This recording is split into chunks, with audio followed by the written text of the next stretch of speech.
So there I was, browsing YouTube like a fool, trying to decide what to make my next video about. This is so hard. If only I had some inspiration. My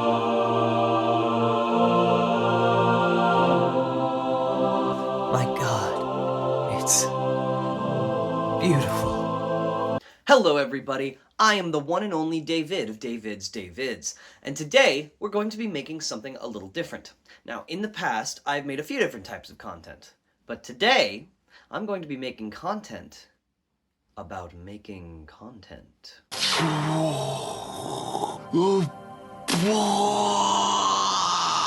That's right. Today, I'm going to be making a video using YouTube's AI-powered Inspiration tab. And let's just say that I believe the results will be inspiring. If you've never uploaded a video to YouTube before, you've likely never heard of this. But YouTube recently added a new tab to their studio page called the Inspiration tab. When you click on this tab, YouTube's AI starts suggesting possible video ideas for you. This is great, other than the fact that YouTube's AI doesn't fully understand what the videos you've made are actually about, and so the prompts it generates can end up a little strange. You know it's over when even YouTube is making fun of you for being single. Nonetheless, we soldier on. Now, there is a tab on YouTube's AI Inspiration page that lets you type in your own suggestions or edit the outline to more accurately reflect the type of video you'd like to make. But the point of AI is to replace my brain so that I can scroll the same 4 apps mindlessly 24/7 all day every day and never have to have an independent thought again. So I'm not going to do that. No. Whatever our YouTube AI overlord commands, I shall carry out. So, sit back, relax, and enjoy as I present the future of YouTube with my new video, Clue Masterclass, the Definitive Strategy Guide, or Unlocking Clue Secrets, a Comprehensive Guide, or How to Always Win at Clue, It's Easier Than You Think, or Clue Beyond the Basics, Advanced Strategies Explained. Sorry, I haven't picked a title yet. So, we'll be following this outline and going bullet point by bullet point all the way down until we have created what will objectively be the greatest YouTube video of all time. Strap in, everybody.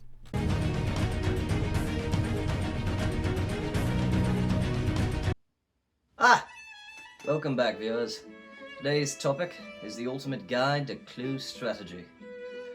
Now, I'd like to highlight the popularity of Clue, a game that I'm sure we can all agree has timeless appeal. Wait, timeless appeal? Well, like the appeal of Clue transcends the concept of time?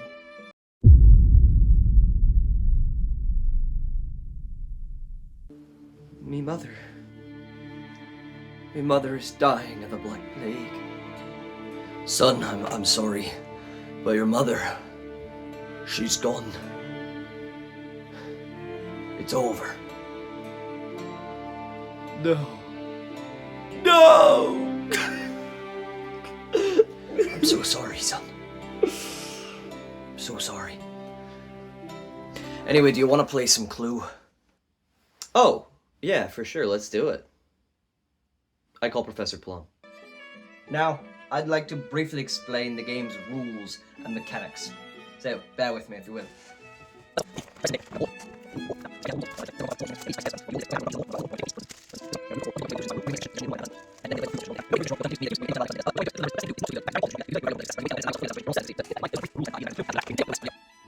Got all that? Good.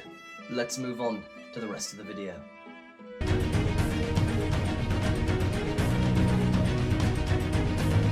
So as we all know, there are several commonly played strategies in Clue. To start, we're going to be looking at 3 different strategies. We have the card elimination strategy, the room-based strategy, and the accusation strategy. Now let's start there with the accusation strategy. So I'd like to focus on the importance of gathering information and using deductions to make accurate accusations. So for instance, one way to gather information is to try and look at other players' cards when they're handing them back and forth. If you can just sneak a peek as they're sliding it across the table, or if the other person isn't being too careful when they pick it up, you might be able to get a good glance at it. And if you can see another person's card when you're not supposed to be able to, then that's a good way to gather information. So it's also important to be accurate with your accusations, because you only ever get to make one accusation, and if you're not correct, you will lose the game. Now, there are some benefits to early accusations. One benefit is the fact that if you accuse before anybody else and you get it right, then you win the game. And another benefit is that accusing super early is very unexpected for most people, so you might get some kind of a psychological edge over other people by doing so. Now, the main drawback to accusing early is, unfortunately, that if you do that and you are incorrect, you will lose the game on the spot. Okay, what's next? Okay, so I recommend leveraging your interactions and observations to maximize success. So for instance, if you have the ballroom, Mr. Green, and the knife, you should not guess Mr. Green in the ballroom with the knife, because you won't get any information.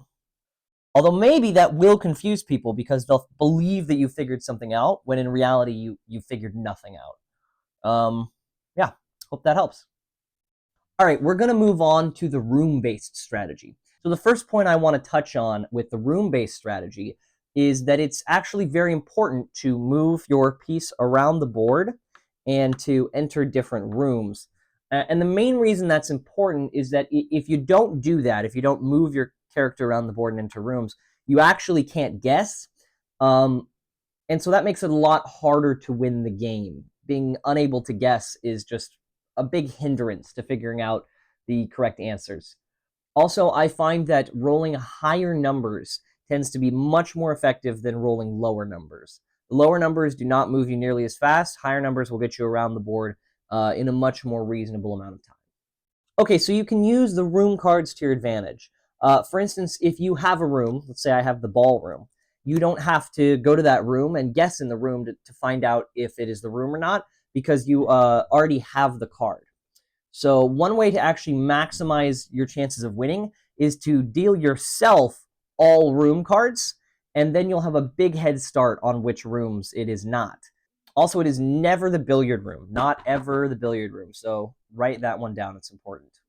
The way you track other players' movements is, as it turns out, they actually have to move their pieces across the board and go into different rooms in order to play the game. So the way you would track that is you just watch them. They'll roll the dice and they'll move their piece. They'll move their piece across the board, and you can actually watch them do that, and that's how you track their movements. So to effectively utilize secret passages, so what you want to do is you want to take your piece and say, I'm using the secret passage, and then you move it to the other room that the passage connects to, and that's how you use the secret passages. Let's move on to the card elimination strategy. Okay, so you can figure out which cards people have. It's a very complex process. Actually, I have a skit about this.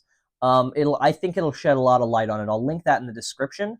So take a look at that. I think that'll be really helpful as far as helping you to understand what exactly the process is there for finding out that information. It's important to carefully observe other players' movements and reactions.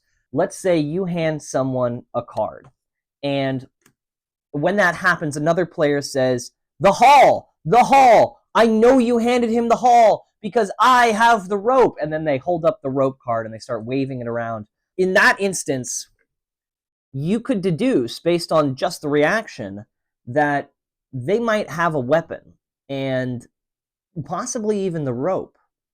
You can create what's called a card grid, and this is really important. You can use this to track information and eliminations. So how that works is you just make a grid on paper, and then what you do is you can use the grid, and if, for instance, somebody hands you Mr. Green, you can check off Mr. Green. Making one of these things for every person, weapon, and room, it really comes in handy in this game. Honestly, they should have probably included one of these with the game. I think that would have been a great idea.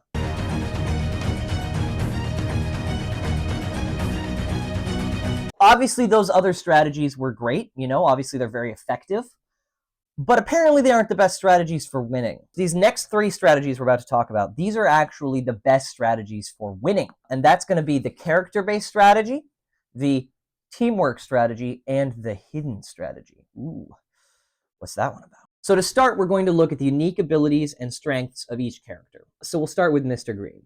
Now, Mr. Green, he has this cool ability where you can always roll a 2.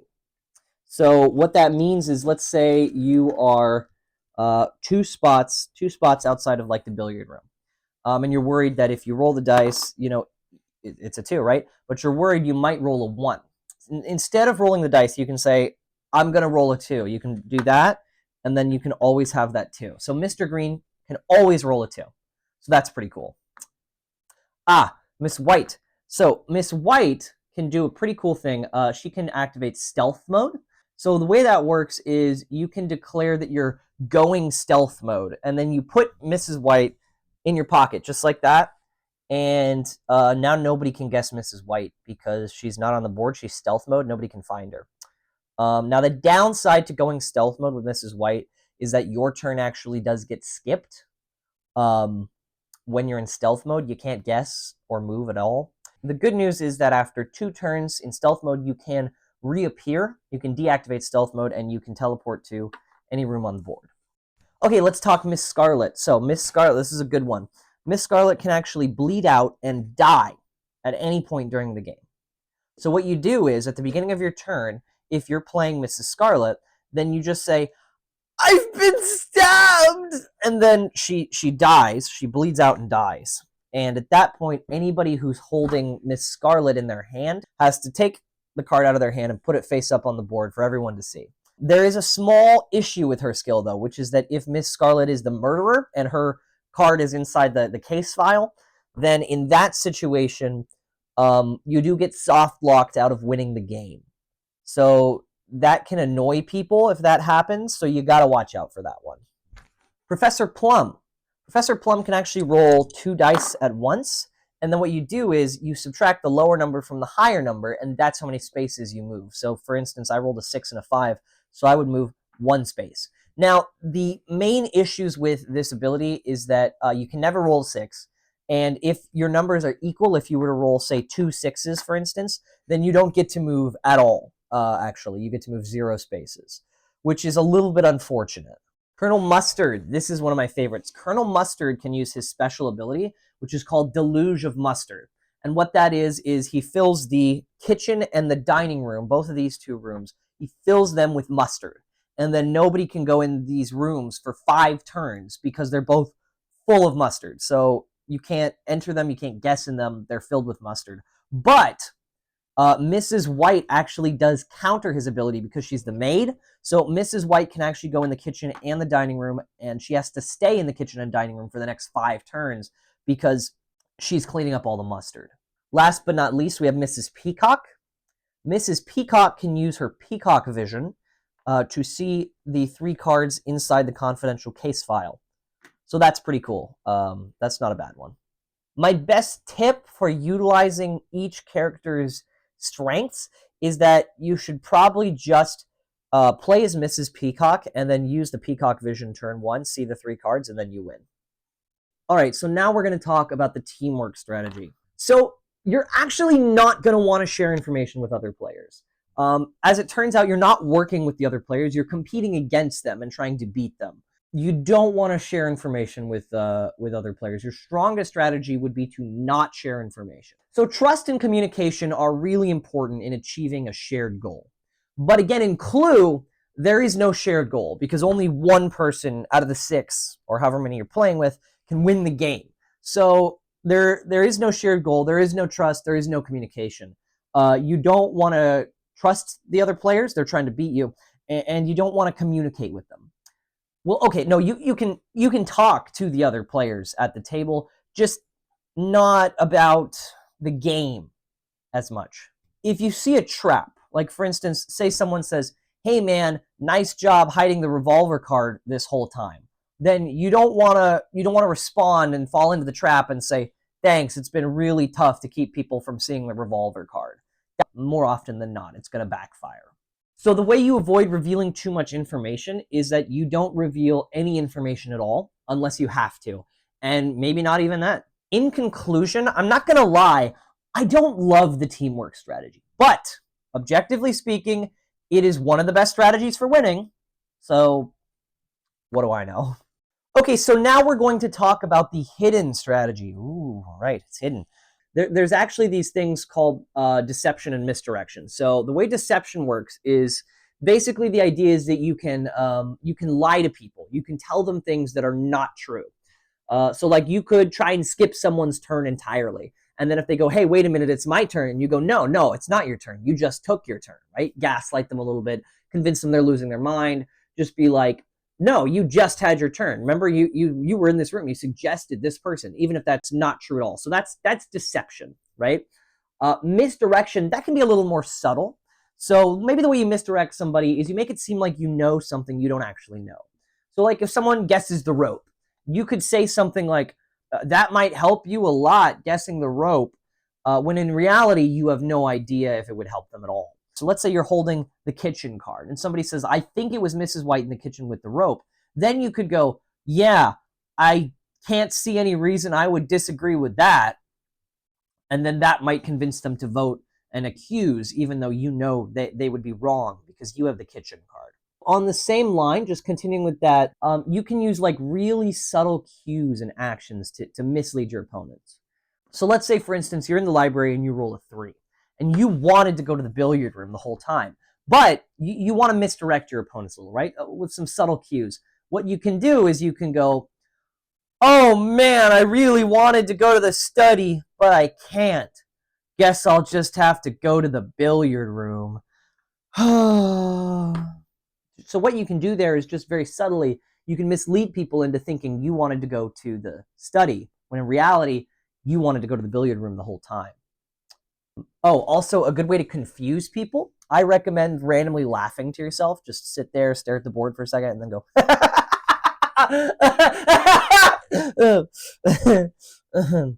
or you can talk to people who aren't there. You can turn to your right and you can go, can you believe this guy's asking Mr. Green? When in reality, there's nobody there. If you do that, that will confuse people kind of a lot. Okay, so here's a little demonstration of how to manipulate a player interaction to gain an advantage. I suggest Mrs. White in the lounge with the knife. Jake, can you prove me wrong? I'm not telling you. What do you mean? I'm not telling you if I have one of those cards or not. You don't get to know. Man, can you just play the game? Skill issue. Figure it out for yourself. I'm not inviting you to game night anymore. Okay, so you can see how in that situation, Jake clearly gained an advantage by refusing to give out his cards. So now he probably has a better chance to win. Unless somebody else is playing Mrs. Peacock. Am I right?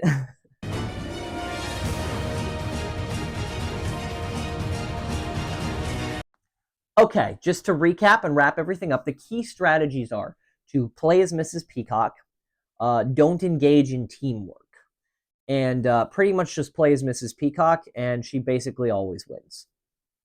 Okay, it's important to experiment and practice in order to master your clue strategy, so I recommend making some friends and then playing with them.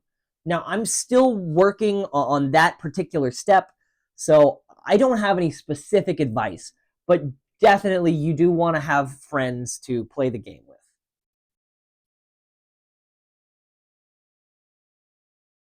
So definitely share your insights and your strategies in the comments. And also let me know if you're free on Friday, because I'm not doing anything. So maybe we could like hang out or something like that. But no pressure if you don't want to. But yeah, Friday would be great for me. So just let me know down in the comments. And last but not least, I'm including a link in the description.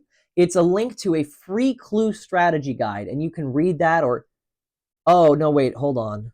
No, sorry. Actually, it looks like it's a link to this really cool laser tag place where you can sign up and you can play laser tag. Maybe we should do that. Maybe you and I should go play laser tag together. That's what we could do on Friday.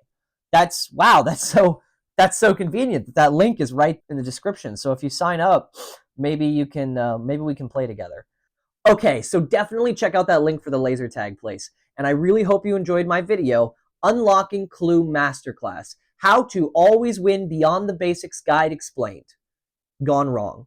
Gone sexual. All right, so there you have it, folks.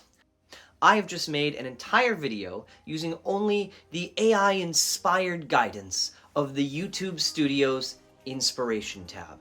Now, as I think you can all agree, this tab is easily the best thing ever, and is most certainly the future of making YouTube videos. I'm never going to have to think of an idea ever again. I hope you all enjoy my next video, exploring the history of Gotham's Chest, which is of course about the famous Gotham's Chest from the Batman universe. I'm sure you've all heard of it, I know I have. I hope you all enjoyed this video, and I will see you at Laser Tag next Friday.